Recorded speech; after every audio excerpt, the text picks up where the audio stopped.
I'd like to call the Select Board meeting of Tuesday, December 30th, 2025 to order at 4 o'clock in the Great Hall. You're really demanding. We've already had, See you again. part of our meeting has been non-public with the attorney. We have public input. Does anybody want to talk to us before the public hearing? Yeah.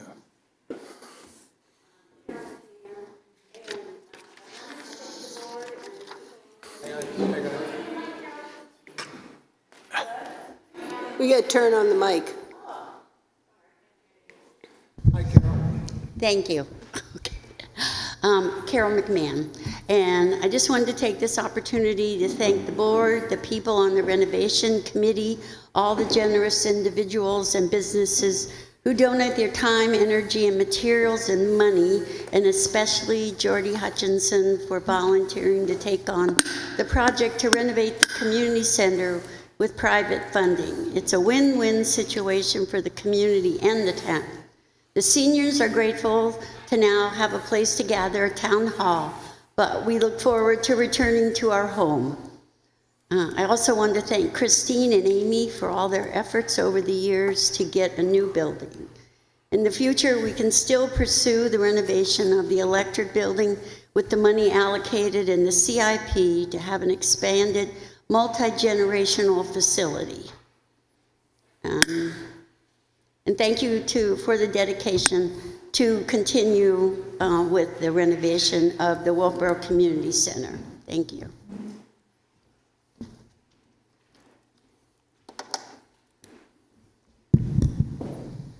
Bobby Budman, 2 quick items. One, I just want to make sure the discussion about the Libby is a public hearing and the public will be able to comment on that?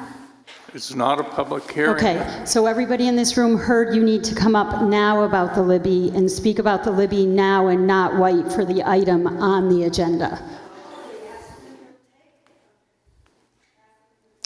Will you take comments during that agenda item from the public? No. The answer is no. We will have a chance after that for public comment. Again, I suggest everybody in this room uses this public input time to get up here to speak about the Libby. That's number one. Number two, and I'll be quick on this, this is now a public 91A. I have asked for this and have been asking for this since June. I would like a full list of everything that has been given a tax abatement, an exemption in this town, including Brewster Academy. I would like all their buildings. I would like to know the worth, and I would like to know why they received the abatement on that specific building. Thank you.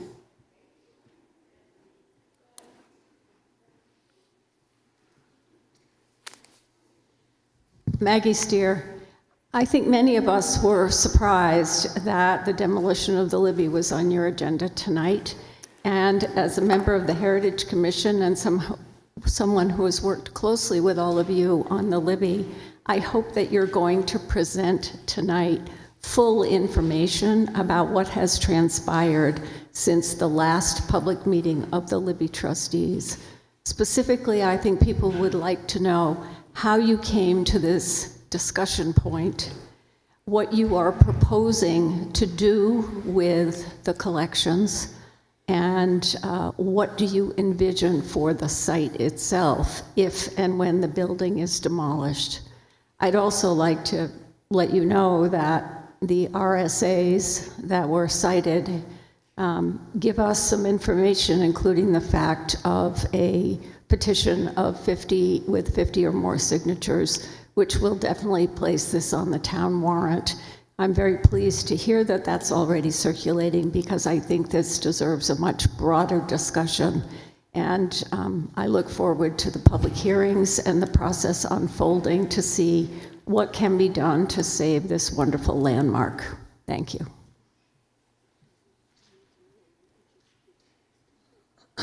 Yeah, right. Just let them talk for a minute. Okay.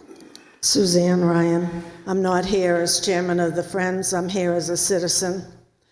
The Friends are holding comment in reserve to see what you end up doing. I would challenge the reason that you are entering into this discussion under 4114A.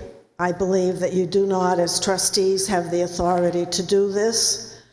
I believe that the statute is clear.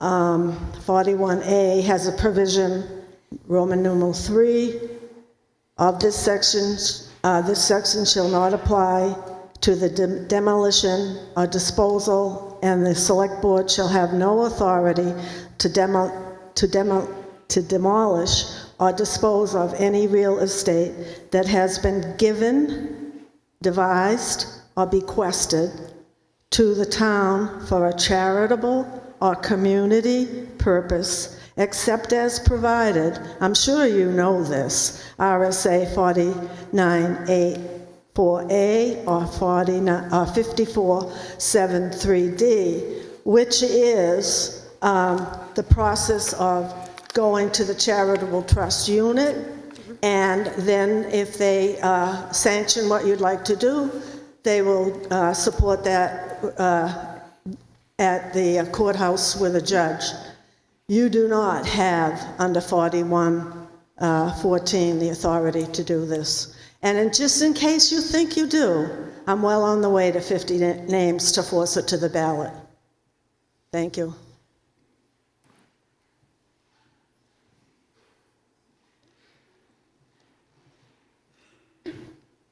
Tom Goodwin, 2 Finch Street here in Wolfeboro.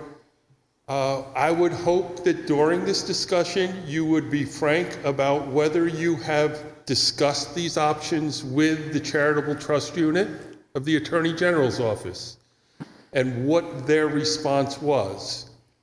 And if you can make their response public, because I don't think you can take any action without their approval. Thank you.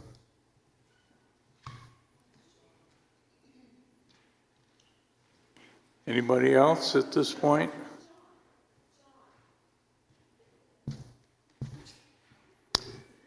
Howard Lowe, Wolfeboro resident. I'm a new Wolfeboro resident, been in town barely 2 years. And just taking a higher level look at this controversy, I just want to tell you how disappointed I am in how the town has managed this issue. The people I talk to all agree that there's been a lack of transparency, a lack of outreach, a lack of communication, a lack of partnership. It's developed into a we against them. There's no reason it has to be like that.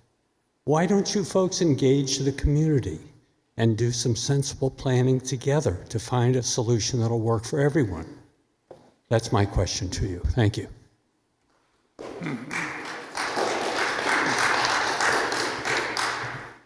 Mr. Chairman and members of the Select Board, my name is John McDonald. I'm a 65-year resident of Wolfeboro, and I'm not speaking on behalf of the Budget Committee or my legislative duties, but I'm talking about as a resident of Wolfeboro for all the years. I first heard about this yesterday, and I called down to the Charitable Trust Unit, and I spoke to Mary Ann Dempsey. And I just want to read the email that she sent me. She referred to me as Representative McDonald, but again, I'm not speaking on behalf of the legislature down in Concord. I'm speaking on behalf as a citizen of Wolfeboro. Thank you for the call today. As we discussed, the Charitable Trust Unit has not received notice of any town hearing related to the Libby Museum, which is to take place today. The town can certainly hold a public meeting, but any action regarding the property would require CTU's involvement and possibly court approval. And they've also attached a letter which I think you received in the last part of October. I followed up with Director Dempsey, thanking for speaking with me with the attached letter. Things appear to be moving very quickly in the town's end to hold a meeting concerning the raising the Libby Museum. From reading the statute, it appears that the town would have to hold 2 public hearings asking the voters if they want to go to the Superior Court to address the Libby Museum concerns.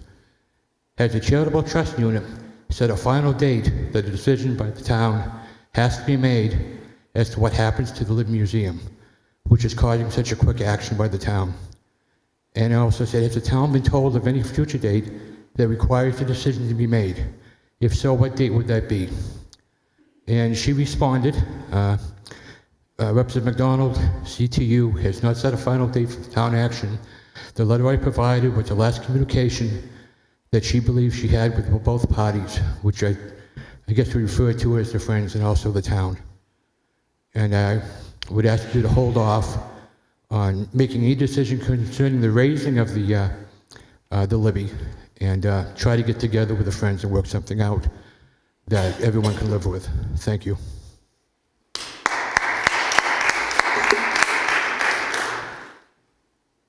Mike Barton, thanks for the opportunity to speak. 505 North Main, resident of Wolfeboro for 28 years. The appearances here, for many of us, I think, I can speak for some that I've spoken with about this, is that you knew what John McDonald just told you, the CTU has to say about this, and you are trying to ram it down our throat because you didn't think we'd find out. Your dishonesty is beyond belief. Thank you.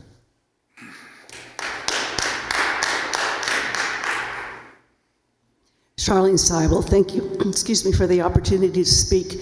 I realize in your protocol that you don't necessarily have to answer questions from the public, but I am quite confused and concerned, and perhaps if you are not willing to speak, perhaps our town manager could. In my reading of the 2019 master plan, I noticed that 3 of you were on the select board, Mr. O'Brien, Mrs. Murray, and Mr. Senecal.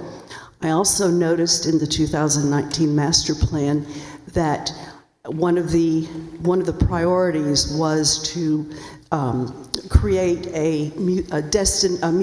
have Wolfeboro be a museum destination town. And so looking at that, it seems to me that since you're proposing to tear down one of the better known museums, I think perhaps the longest in existence, it seems to me that that is a direct contradiction to the master plan of 2019. Furthermore, I noticed in 2 different places, because apparently it was that important, the 2019 master plan talks about the importance of maintaining our, actually preserving our rural, quaint, scenic roads. That is in there twice. And it appears to me that some of the decisions you're making in the proposals in terms of beginning to, wanting to pave those roads is another direct contradiction.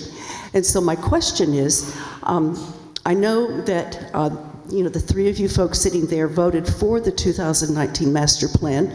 In going through the website, I could not find your vote where you voted to abandon the 2019 master plan. So I was wondering, since the current actions are in direct conflict with the 2019 master plan, do we no longer have that as a guidepost? Was there a vote to basically shelve it? And so I understand if you don't wish to answer, but since 3 of you did approve the 2019 master plan and are now proposing, the whole select board is proposing to do 2 different actions that are contradictory, do we still have a 2019 master plan? Thank you. Anybody else at this point? Otherwise, I'll go to...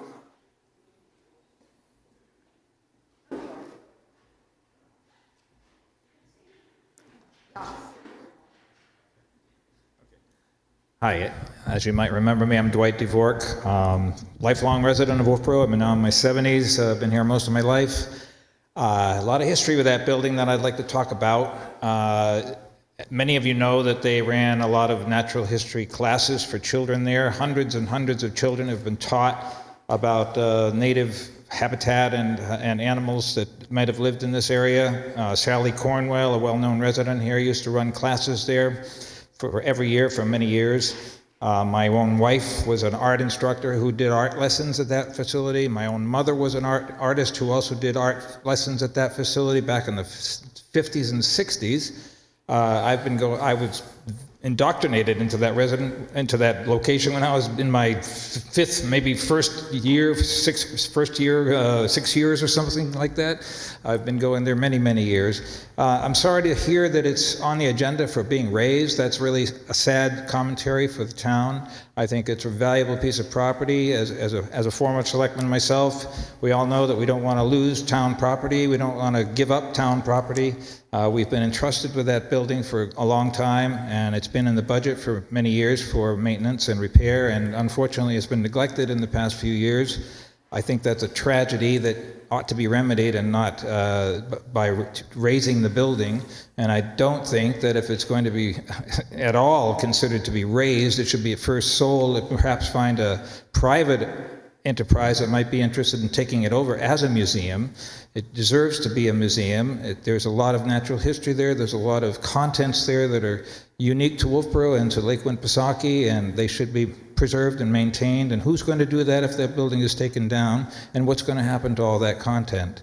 So that really concerns me. But also, that's a prime piece of real estate. I'm sure it's very attractive to a lot of people for other purposes than the museum, and I hate to see it either sold or raised for the purpose of raising money for the town, or for someone to just move in and create a kind of commercial enterprise there other than the museum.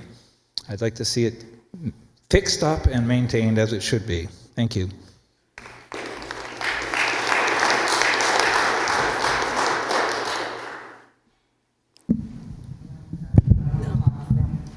She needs to speak to us. I want everybody in this room to realize that this museum... Are you speaking to us? No, I'm speaking to them. I'm sure you can hear them, because if we face this way, they can hear. Can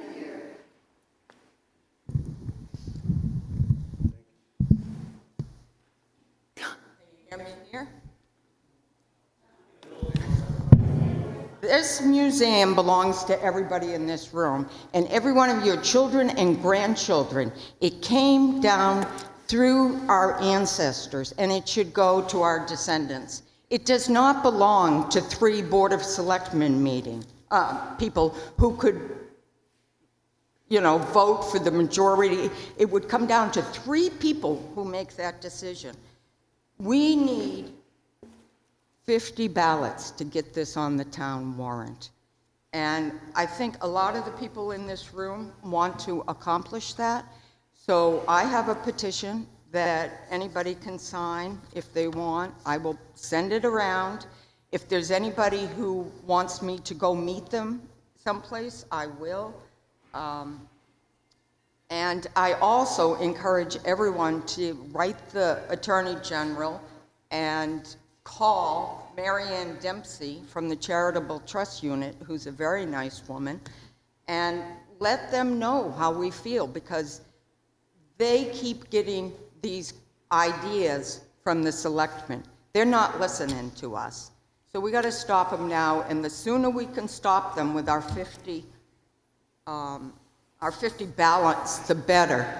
I was told by one of these selectmen in front of me that this was a public hearing, and I was told from Pat Waterman that we needed 25 signatures to get this on the ballot. Now that is exactly how things keep getting screwed up. And there's got to be consistent news that we can trust you guys with. This has all been behind the scenes, like the community center, and you're just ignoring your fiduciary responsibilities. We want quaint. We want our buildings maintained. We want to remain the oldest summer resort in America with historical buildings and historical museums. Please reconsider.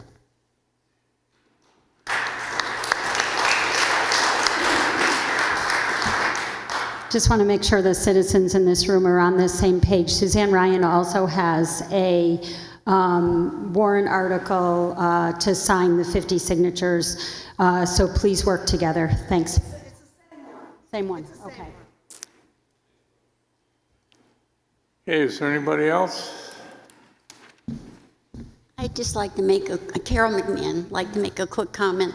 It seems that the Libby Museum has gone the same route as the community center, where nothing was done, even any maintenance for years and years and years. I think the board needs to revisit the position of the facilities manager that you say we can't afford, but someone has to look after these buildings, because obviously someone isn't.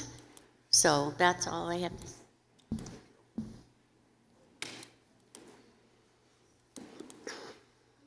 Hi, Leslie Bernier, Wolfeboro resident.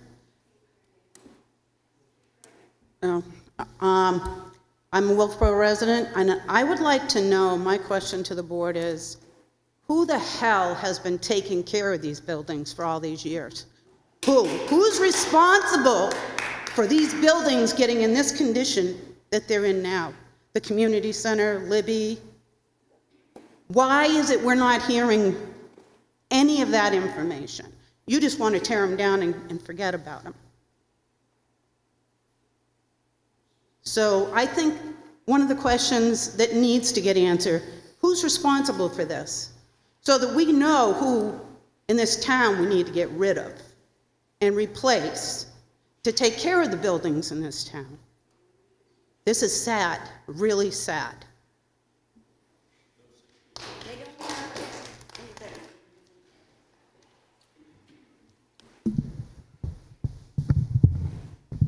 I do want to quickly address this situation with the Libby. I'm sure everyone in this room understands that in 2023, the voters of our town went to the warrant and decided to vote no against supporting the Libby.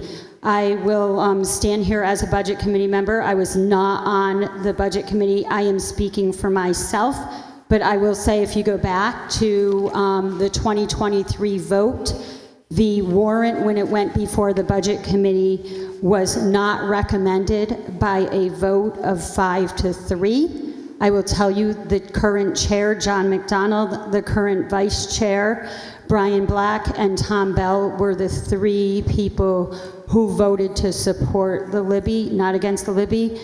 The budget committee is at the library this evening at 6 o'clock, and we will be discussing warrant articles. We obviously will not have the one that will be added, but the budget committee will be voting on this. So I highly recommend the people in this room take your budget committee seriously, show up at our meetings, and let them know what we really need, because if this warrant goes back before the budget committee again, there is a very good chance you're going to have a not recommended to pass again 5-3. So please show up at the budget committee meetings. Thank you.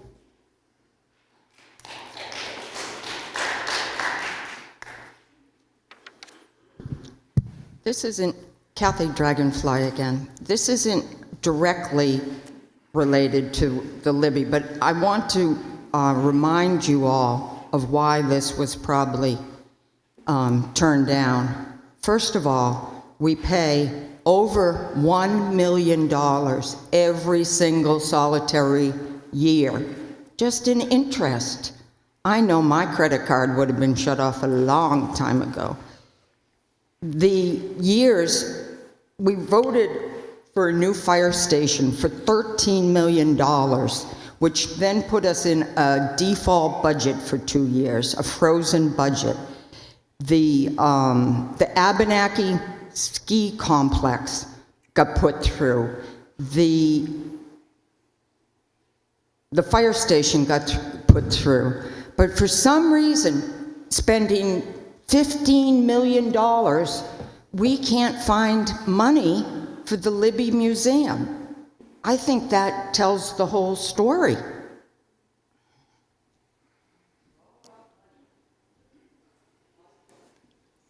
Okay, anybody else? Otherwise, we'll go to our public hearing.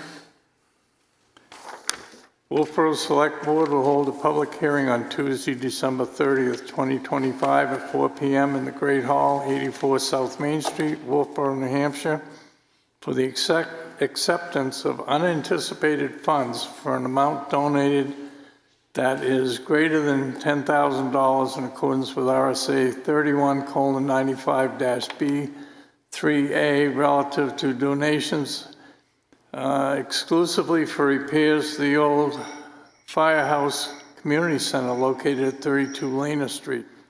Donations received from the Trevor Family Trust of $25,000 and from Betsy Booth, $10,000. Other donations pending.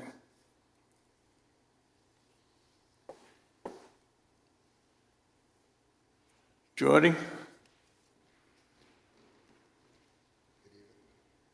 Good evening, Jordy Hutchinson. And yeah, that sums it up. There you have 2 donations to talk about this evening. And I hope that you'll accept them. Thank you. Do you have the funds? They've been given, I think the Trevor family check came directly to the town, and I delivered to Jim the $10,000 from Betsy Booth, yes. Okay. Anybody want to speak? You need a motion? Yep. Well, did anybody else in the public? Anybody else want to speak to this? We're just accepting funds for the community center at this point. Okay. All right, I'll make a motion. Hey, wait a minute, Brian, we're going to close the public hearing. Close the public hearing. So I make a motion to accept funds under RSA 31:95B3, contingent upon a warrant article being approved in 2026 to establish an expendable trust under RSA 31:19 and 3119A. And I'm going to explain this a little bit. Why don't you let the motion get seconded? I'll second that. Thank you. Go ahead, Brian. And so I'd like to explain it a little bit. 3195B is how the town accepts donations and puts them in a donation account. When we're going to be receiving multiple donations for this construction, it's been recommended to us by town attorney that we create an expendable trust fund underneath the care of our trustees of the trust, so that the money is not commingled with any town money. It stays separate, complete, and in one place. And to do that, we need the voters in town to say, yes, they will allow us to do that under 31:19 and 31:19A. I also verified this information by talking to a finance individual and an attorney at the New Hampshire Municipal Association. So this is the correct and transparent way to receive these monies. Okay, any further discussion? All those in favor? Aye. Aye. Thank you. Encumbrance list review, Jim? Yeah, Sam is here to provide you with the year-end encumbrance and carry forwards from 2025 into 2026. This is an annual practice that we do, and she has drafted a memo with the supporting documentation for you.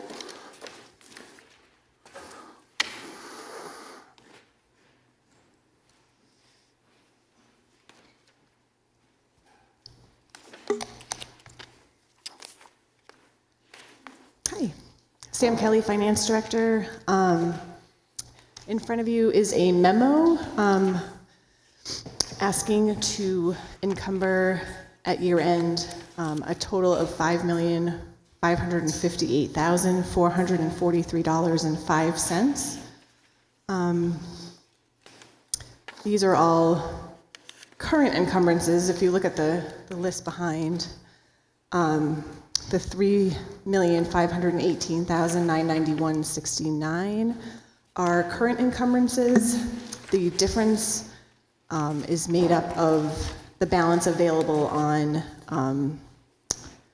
all funds warrant articles that have not been encumbered yet, but we need them carried forward to next year in the system so that they would be available.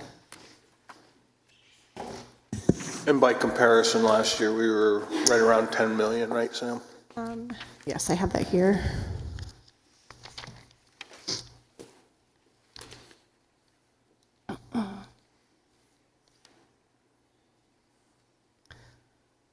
Last year was $10,333,046.05.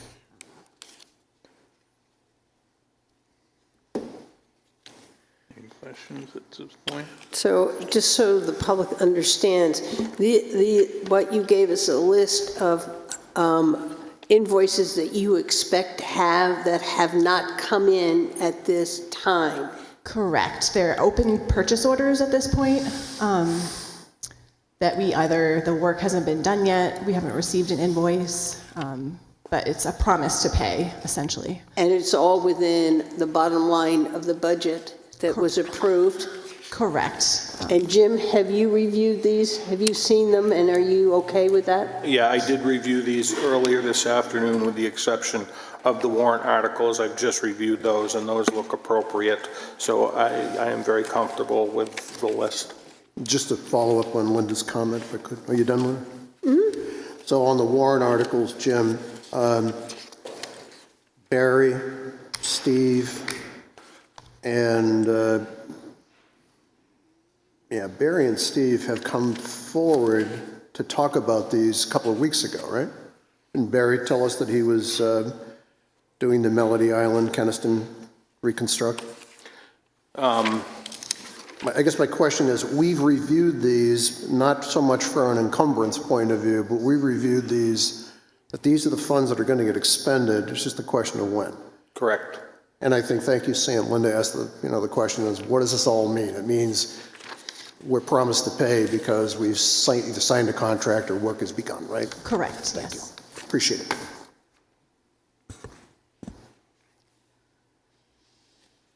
Anybody else want to?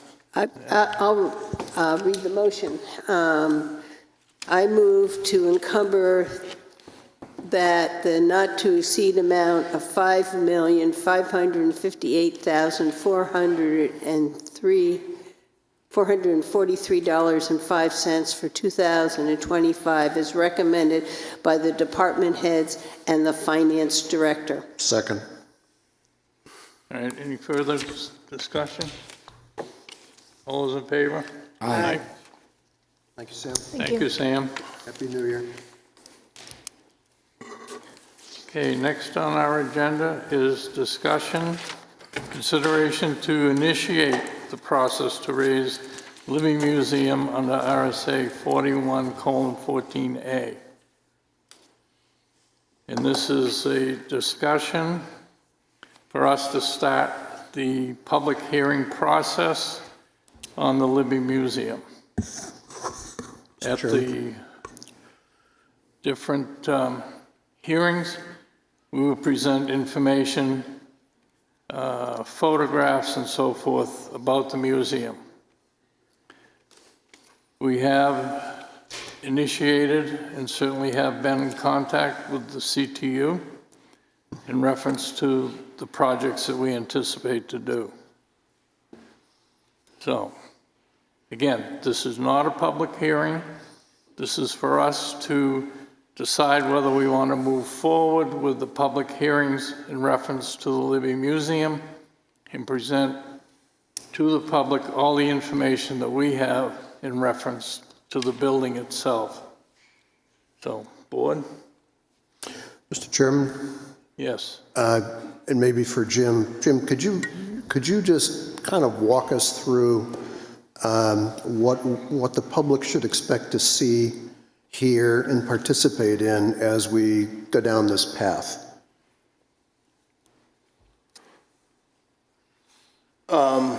So as this board has discussed, the question going forward is the condition of the Libby Museum and what the future of that museum building is. There's been conversations whether or not the building should be raised or not. There is lengthy processes which need to take place in order for this process to happen. If the board so chooses tonight to vote to move forward with this, legal counsel will be in contact with the charitable trust unit, advising them that you have made this motion to initiate the process. That process includes going forward with 2 2 public hearings. However, before that, we need to go through a hearing with the planning board. We need to go forward with a hearing with the Conservation Commission. And we need to go forward as well through the Heritage Commission. As alluded to this evening by people, if we receive a counter petition from 50 petitioners, the question is then taken away from the Board of Selectmen to make the decision at a public hearing and is thrust upon the voters. We know that whatever we do with the Libby Museum, we need to start the planning process again now for 2027. So if all of a sudden we receive significant feedback and this board decides that it wants to go forward with an alternative plan for the Libby Museum, we need the time to be able to develop that plan. If the board makes a decision to go forward and raise the Libby Museum, obviously there's going to be funds associated with that we're going to have to go in front of the voters in 2027 to secure to do that project. This is an effort to add a level of transparency, to have a conversation, and to inform the voters that the Board of Selectmen are making a conscious effort to move forward with a decision about the Libby Museum one way or the other. So it's in your hands as to what you, as the board, would like to do with this. However, it's not a simple snap of the fingers and this building's gone. There are lengthy processes which have to take place, including the communication with the Charitable Trust Unit through our attorney. Linda? Yeah, I have looked at this, and when this was thought about doing public hearings, it's another way that we can hear from the public. And I'll go back to what the voters have said to us, because that's the way I understand how they feel, because we can't do anything if you don't allocate money. So in 2013, we split with the library 100,000. 79% of you said yes. In 2015, we asked for 200,000 to put tie rods in and to secure the building. You said yes, and that was 83%. We did a report to how do you address moisture in an unheated building, and we were moving down that way. When there became the option of maybe having the North American Animal Collection, and that was put forth, and the Bibber Foundation was willing to give us $50,000, and we, as taxpayers, you voted 72% to put in 25 to find out whether it was feasible to expand the Libby in order to accommodate this collection. In 2019, we came back because we had other questions and we wanted to look at it a little further, and we asked whether we could spend $40,000 from a gift from the Schroth Foundation. 78% of you said yes. So we kept on moving on. In 2022, we established a capital reserve account for the Libby for $300,000, and only 58% of you said okay, but since it wasn't bonded, we kept on going. In 2023, we put a $4 million warrant article on the warrant. This board voted 4-1 to support it, and that warrant article had $2.2 million from the Friends of the Libby Museum, 55% of a gift to the town. But the voters voted no. They only approved it by 57%. It failed by 49 votes. So we came back again in 2025 for the maintenance of the building, $350,000. We only got 43.4%. Without any money, there isn't anything we can do. We heard from the charitable foundation, charitable section of the Attorney General's office, that we had to do something. And so we looked. We had a subcommittee of the Heritage Commission asking them, going around, can we find another nonprofit? Is there somebody else that can take over this museum? And so I saw, holding 2 public hearings, listening to the public to try to find out, where do we go from here? You don't want to spend the money, and do you really want us to go forward and try to keep it? That's what I thought we were doing. We were coming back out to you to say, what do you want to do? We don't need to do it out under 4114A. Maybe we just hold 2 public hearings. But I don't have any, and we've been spending it, any money approved that I can do anything about it. So without the money being approved and not taking $2.2 million in donated funds, tells me the community doesn't want it. That would be the highest gift we ever had of private funds. So we're struggling. I think as you all have feelings, I have feelings. I went to that museum as a kid. I'm with Dwight. My kids went to the programs. But we don't have the means in order to do it. So that's my point of view. Dave? Brian? So I'm going to add a little bit to Linda's. The select board, it wasn't 4-1, 4 and 1 against. The select board was 4-0 against, 1 abstain, is what it was in 23 for the rebuild for $4 million. The budget committee voted it down 5-3. So they voted against rebuilding the building. So the select board supported that rebuild for $4 million. The budget committee said no. I'm not sure that I'm ready to go forward with a process of raising the building. 2 years ago, I asked for a full appraisal of the collection, and I was told no. And now the CTU is asking for a full appraisal of the collection.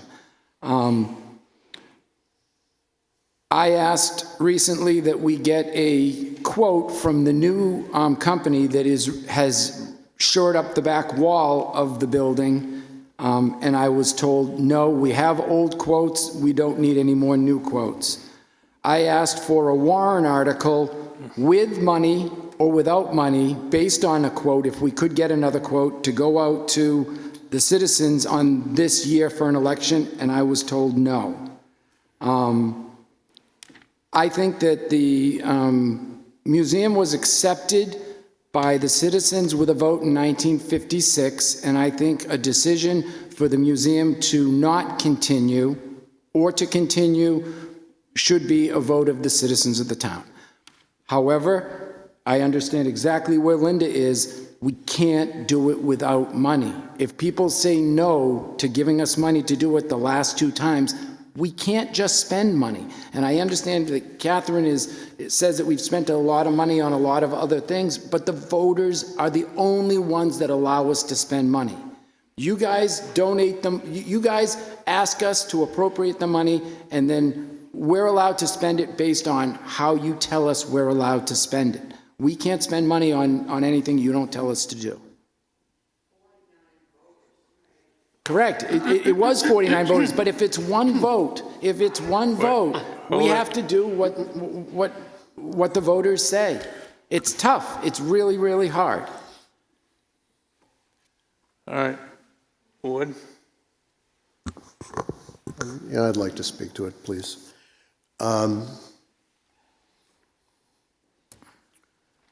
People have offered that we haven't been paying attention to the facility for quite some time. That's true. It's true. And I'm not trying to be cavalier in the comment. That's what happened. It got deselected. Sidewalk, put a new roof on the Libby. It got moved into sidewalks. And I use that as a metaphor. My personal opinion, I don't think we know how to run a museum. I don't think we have a clue as to how to run a museum. I served as a member of the Right Board, and I enjoyed the time that I served on the Right Board because they know how to run a museum. I think that where I come out on this is I want the Libby collection in total, in part, I want that out of the building. It doesn't deserve to be in that building. It's not getting any better by staying in that building. And I want somebody to become a successor as a trustee of the Libby. I want to see somebody step forward and say, we want to become successor trustees of that entire thing.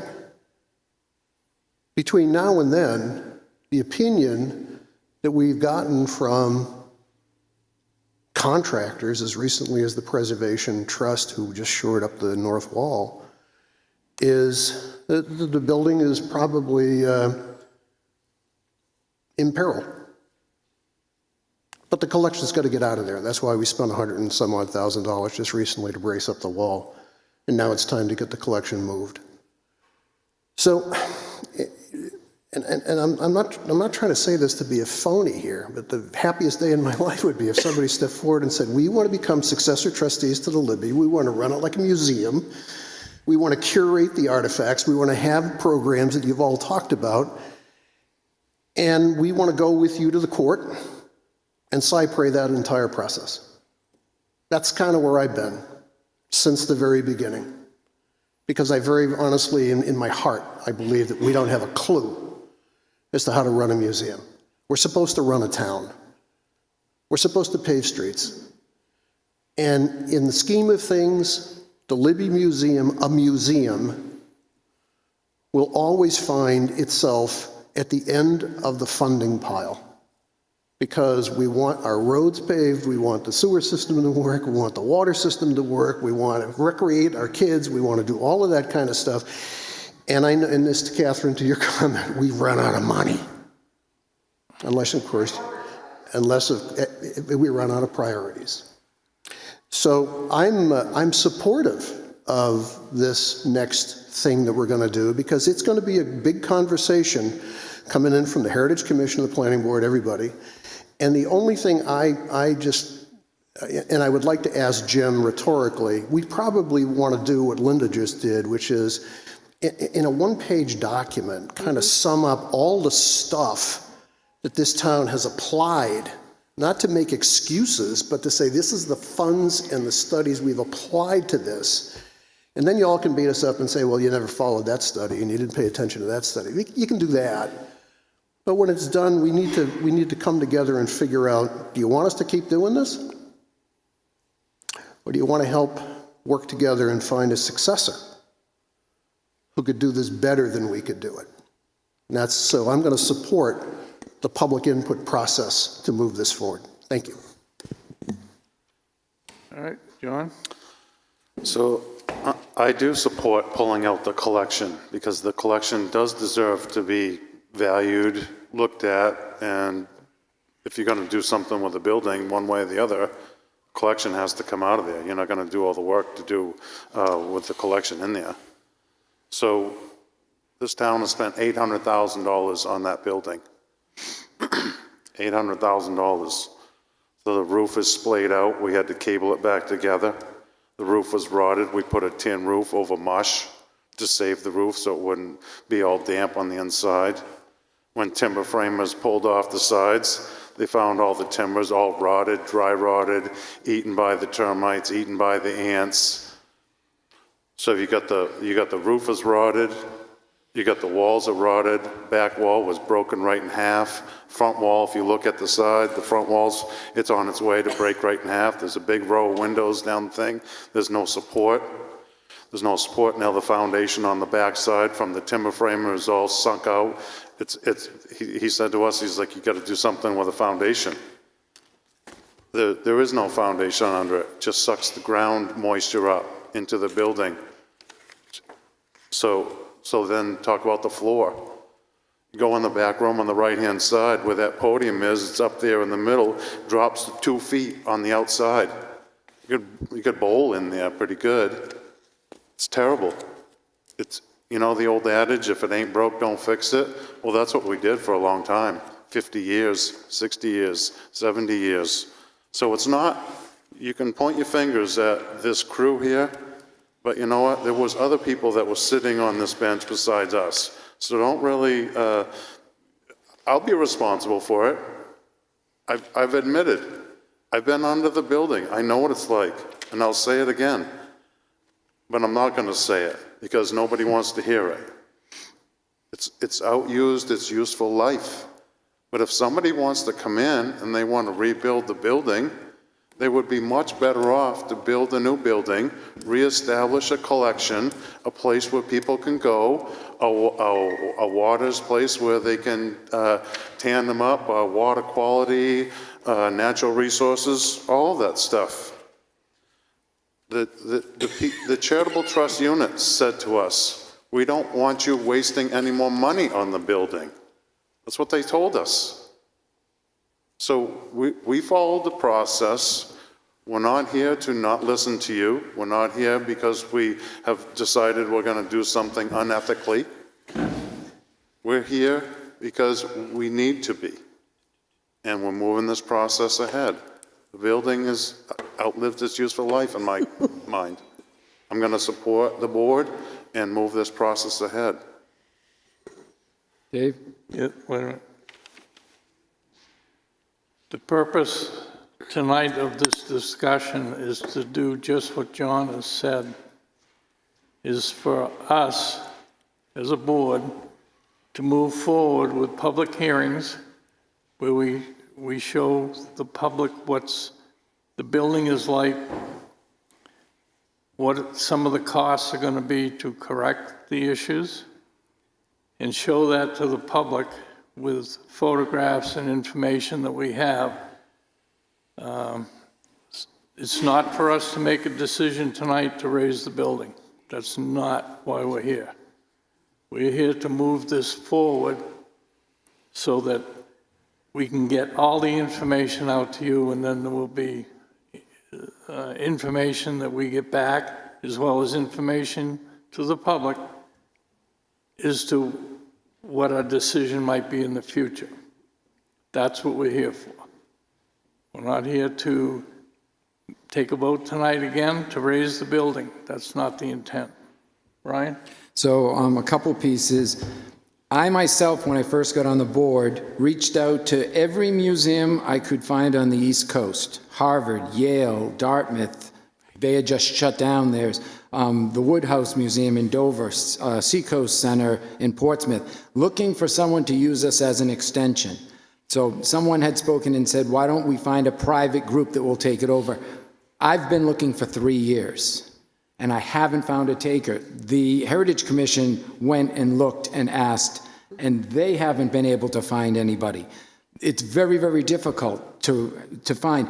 And the CTU, which is a charitable trust unit, has requirements. For anybody to take over this museum, they have to have the funds to rebuild the whole building and have a $1 million endowment in place and have experience running museums.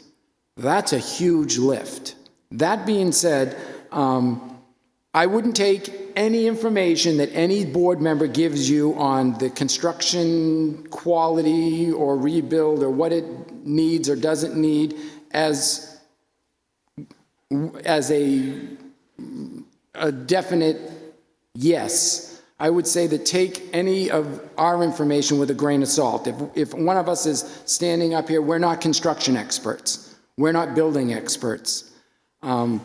I would still like, before we have the discussion of raising the building, that we find out from not the companies that we've used before with commercial businesses, but someone who knows how to build barns. This is a barn. That's all it is. It's one big room with a partition wall or two inside.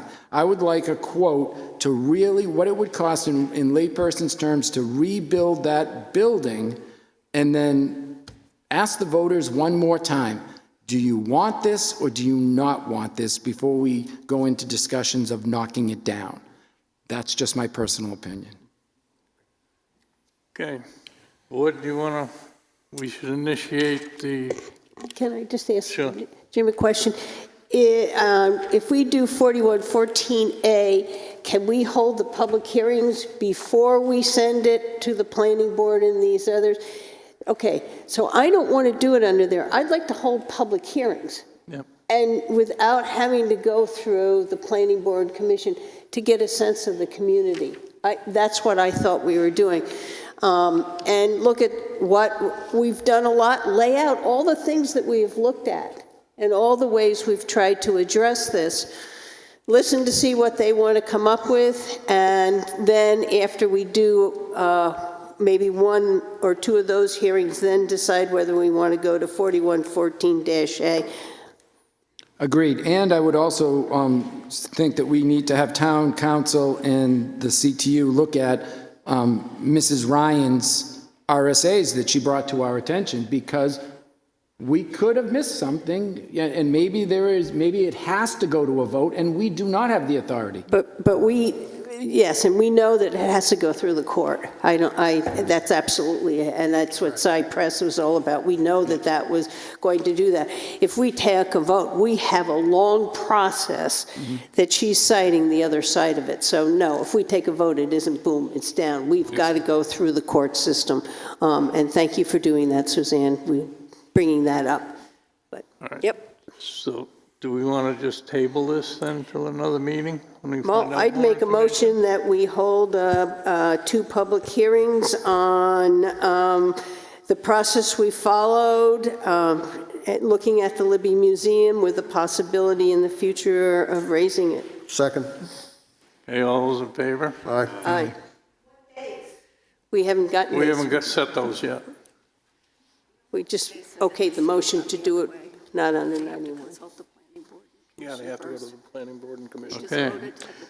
Just if I could speak to the question I thought I heard about what dates. I mean, we probably want to give a lot of ample notice on that, and there's a lot of things in front of us that we need to noodle through, like budgets and warrant articles and that. So I think the date thing is important, but a lot of lead time would be my preference. And then secondly, if I could ask,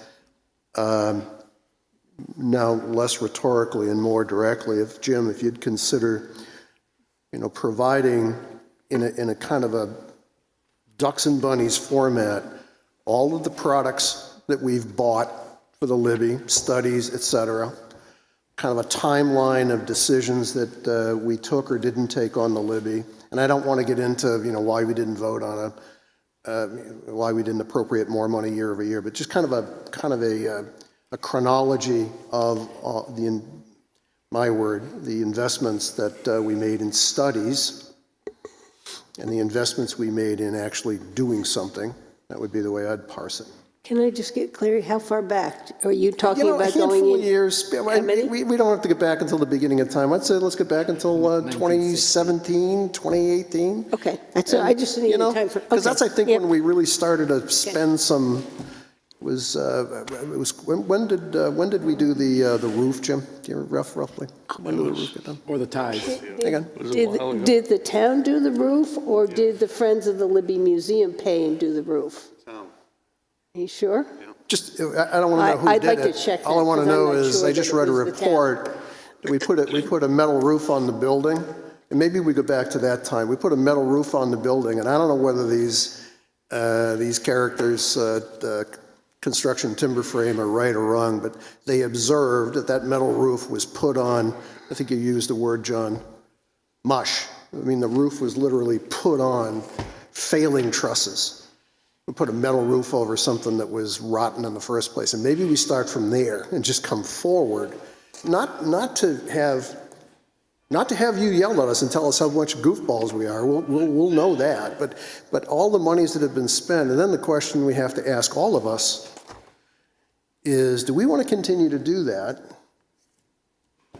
Build a barn, and to Brian's point, But I guarantee you'll hear from me that says, do we want to stay in the museum business?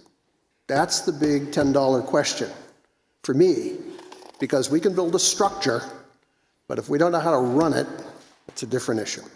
Okay? Yeah, I would like to check on that metal roof. I have, and I came on the board in 2005, and I have kept track of warrant articles, and I don't see a warrant article as I look through here for a metal roof. So I'd just like to check that, because the Friends of the Libby used to do some of those things. They worked on the collection, they did the floor, they had some of the places where the exhibits built, and that was not taxpayers' money. And I also want to point back to, and I will get that out for the next meeting, I didn't bring it with me, but in 1956, we took over a building that was in very poor shape, that the family had not taken care of, and at that period of time, the public raised a bunch of private money to make the building usable again. So I think we need to get the whole story, and I don't know if the Friends have it, the list of the money that they've spent over the years helping support us and the town with the Libby Museum. You know, it's not meant to, I'm not asking to gild the lily here in terms of, all the things we've done, but I'd like you all to know all the things we've done, and then you can look at that and say, they did a lot, or they didn't do much. And the question is going to be, do you trust, I hate to use the word, do you trust that we could run a museum? That's the question I want to plant in your mind. Do you trust that we have the ability to run a museum? And I'll leave that one to you folks. Okay. Moving on. The last thing on our agenda is public input. Now, we have a time limit here because there's a bunch of us that have to go to a budget committee meeting. So 5:15, I'm going to shut the meeting down. We can blame John McDonald for that. We can blame John. He's calling a budget committee meeting at 6. Tom Goodwin, I'd like to kind of address the board, but also address everyone in the room here about the reality of the situation. The town has said they would like to get out of the museum business, but they cannot relinquish trusteeship until a qualified trustee, well-funded and with operational experience, can come forward. And we're kind of in a chicken and egg situation here.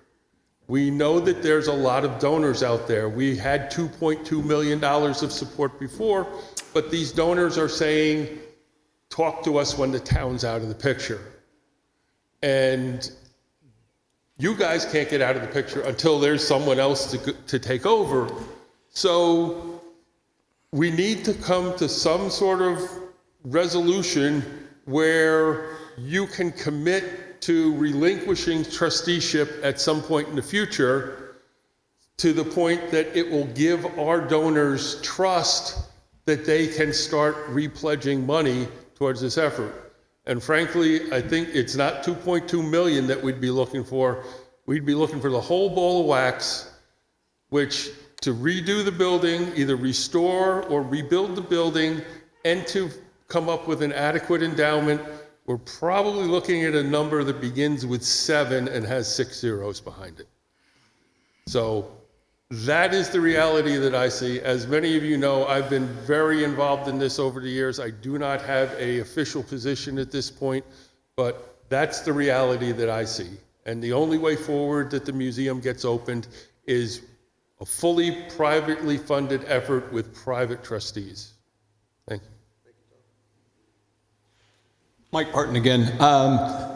To some of the points that were made tonight, the public hearing, in my opinion, cannot be just about, we've asked you to spend, the town to spend money to be able to do this, and you turned it down, or the building's trash. It was somebody, no facilities manager exists, so let a tin roof be put on top of mush. That doesn't sound good for anybody who let that happen. but that a significant part of the public hearings be, if we raise it, this is exactly what we intend to do with the property after the building's flattened and removed. The waterfront across the street, the building, and where's the collection going when it gets raised, and how much is that going to cost the town payers? But that needs to be a significant portion of the hearings. Thank you. Thanks. Kathy Dragonfly, I'm just going to run through these questions quickly. We hire someone who does know how to run a museum. We don't need to run the museum. You don't know how to run the water and sewer department, but you still make decisions about it. We are holding you in trust. This is a moral obligation to Dr. Libby and everything he has done since that Victorian building was built.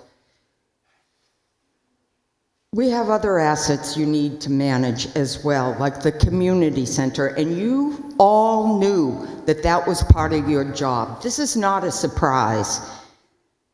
What happens if you borrow a car? You go out and crash it. Do you go back and take responsibility, or do you bury it in a quarry so it's never found again, so you're not held negligent? You just don't get to walk away. Those items are already ruined. You don't just get to walk away from your liability. Lawyers will massage the facts for their clients because they want to keep their job. So by blaming this on the 49 voters we didn't get, or because the lawyers said something, we look to you for leadership and priorities and decency to run our town the way we want it. There is no lead time. There has already been more than 12 studies that we have paid for, Friends of Libby have paid for, that you guys knew about it, especially Linda and Dave, who have been here, 16 and 20 years. There is no lead time. We're out of lead time. We need an action plan. We need to move forward as soon as possible. By going back 8 years and getting facts, that doesn't take into effect other people that have let this go to hell. I'm going to give it to Suzanne before 5. Okay, Suzanne Ryan again. I will say that I do believe Mr. Pino is conflating these RSA 4114. The first 1 and 2 do provide, you go to the planning board and all of that. I'm sorry, but you got to read Roman 3.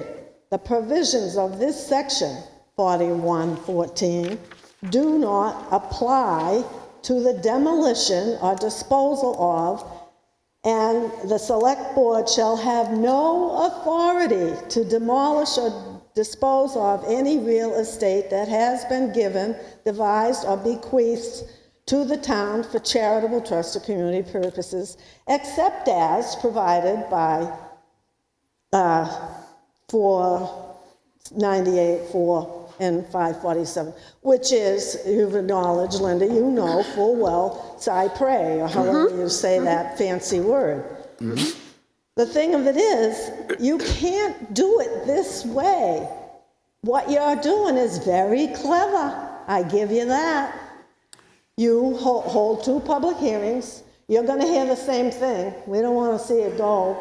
Hopefully by then we'll have a number of what it may cost to bring it enough to open the doors. But if it goes to town meeting vote, of course we're going to be out there campaigning like hell to keep it.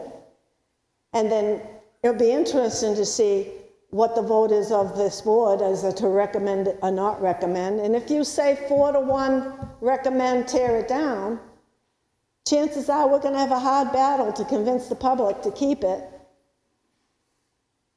But that's clever, because then you go to the charitable trust and say, look, the voters have voted several times not to fund it. They voted not to keep it. They voted to tear it down. Help support us, take it to the judge and do that cypre and say, we've run out of options.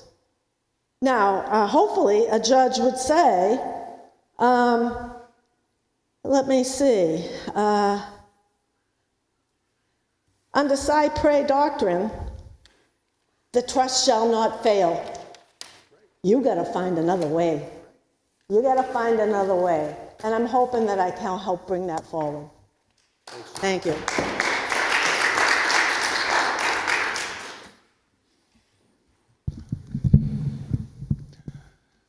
I agree with everything that Suzanne just said, and in fact, what I was going to say is something very similar, and that is that you quoted RSA 4114A.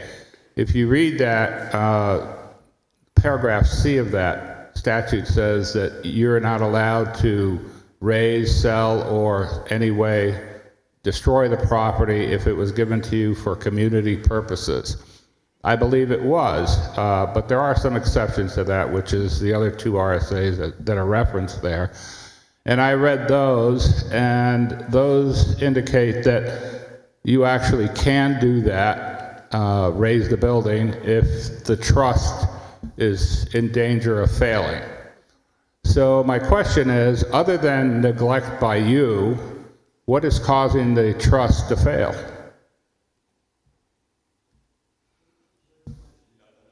Nothing. So I don't think that you're allowed to cause the trust to fail and then claim, since it's failing, you get to raise the building. So I think there's a little bit of a flaw there, a little bit of a circular flaw that you cause it to fail, therefore you can raise the building. I think there might be an argument that you can't do that. And second, what is the plan? You raise the building, then what?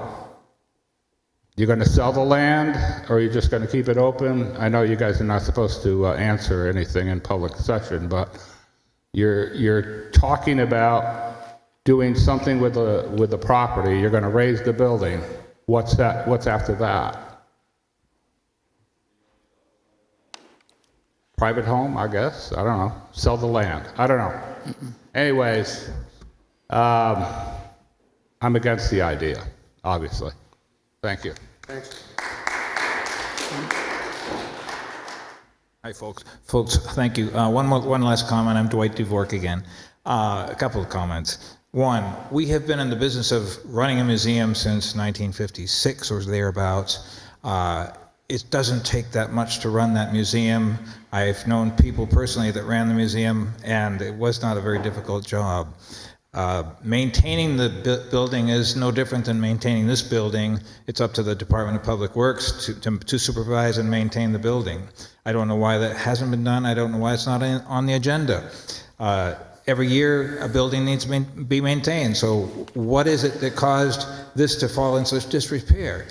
Now, I've been on the board. I know what it's like to be there. I know what you're up against. But we have to budget for maintenance on every building that the town owns. The other thing is, what happens to the building? What's the subject? Why is it even being conceived of that we raise the building? What's the purpose of raising the building?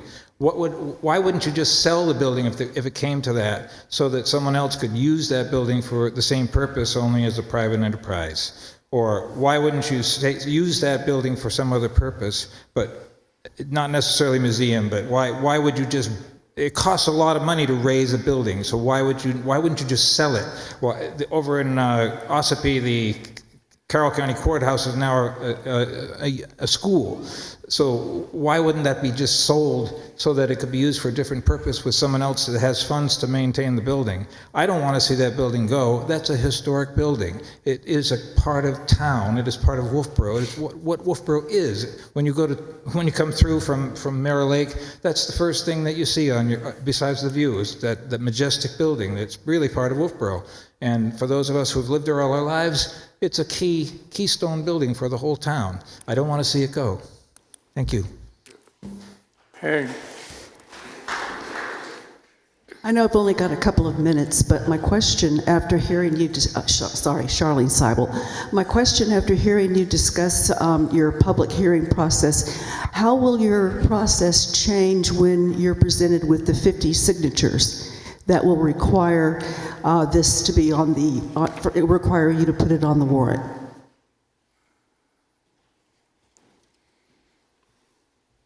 Hi, John McDonald again, not speaking as a member of the Budget Committee or as your state representative. Just from listening to the discussion about the public hearing, it's my understanding that you're looking this as a fact-finding mission to get the opinion of the public. Is it your intentions that those two public hearings will fulfill the qualifications to move on to Superior Court and ask them for a permission to raise the building, or is it just a fact-finding? Thank you. Okay, it's now after 5:15, and we do need to get on to other meetings. So we have one more.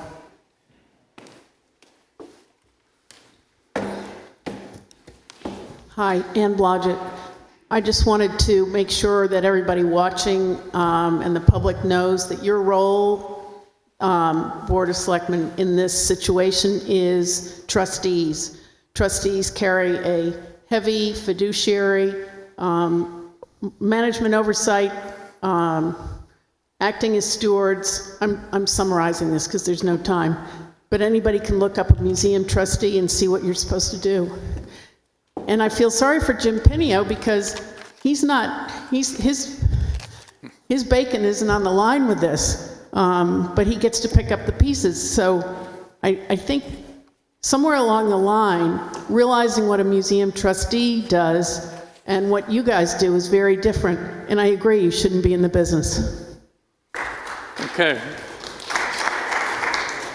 Well done. I know you're all done, but there are 42 people watching this debacle online. We only need 7 more voters, or 50 voters, whatever. They're interested. They want to know the transparent truth about what's going on.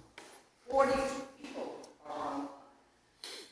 Okay, you have a motion to adjourn? I'll make a motion to adjourn. Second? All those in favor? Aye. Aye.